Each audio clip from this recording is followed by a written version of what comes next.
Hello everybody, I'm really happy that you continue to watch my video course. Today we do the pot and we are the second episode. But before to start, I want to say sorry because all my courses are really advanced. I don't have time to do a course for a beginner students, but I will try to do it.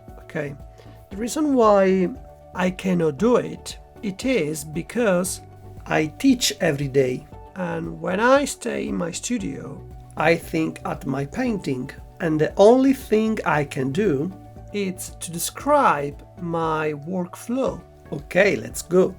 Let me remind you the color that I have on my palette: Ivory black, raw umber, sap green, phthalo green, ultramarine, cobalt blue, raw sienna, alizarin red, cadmium red light, ochre, yellow lake, warm white, and lead white.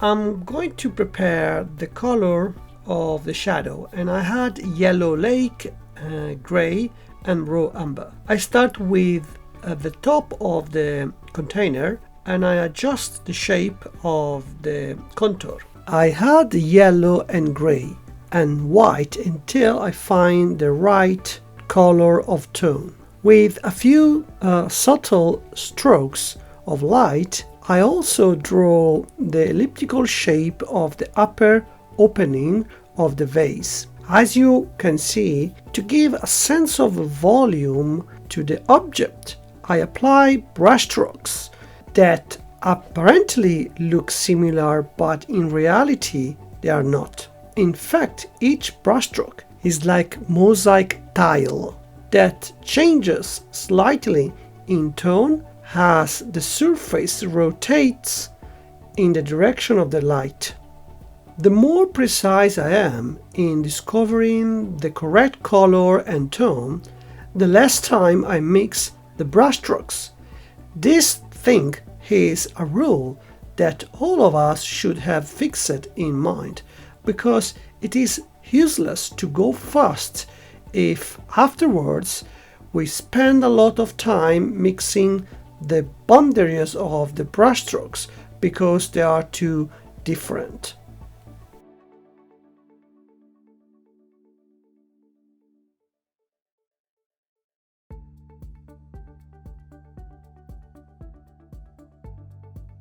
Even when I approach the shadow, I have to change the color and tone, and at the same time I continue to draw the shadow in a precise and accurate way. I traveling across the shadow and look for the right color inside of it. Then, as soon as I have found it, I try to blend the brushstrokes until I lose the outline.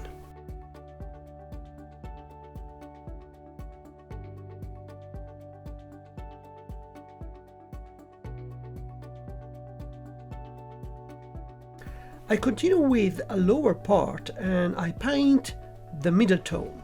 I also paint the highlight in the middle tone. When I reach the border of the light, I might do transition softly, and I add gray and black to change the tone. I also paint the lower part of the pot with a cold color, and as you may see, the gray appear blue.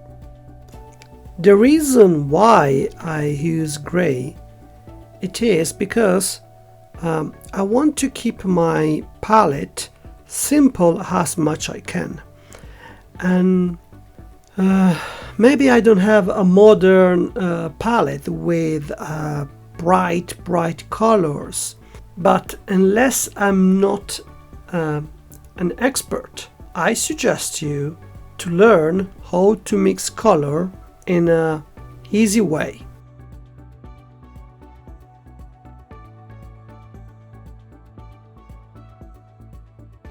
It's the time to paint the page, and I must lay down flat, huge brushstrokes to have a sense of a solid structure of it. I'm mixing grade and raw umber to calibrate the temperature of the page. At the first view, I could see the shape of the white page as a simple curve, but in a second view, I realized that even the curve has its own rhythm. Okay, my friends, if you want to continue to watch my video, you have to go on my Patreon page. I leave you the link on the description box below.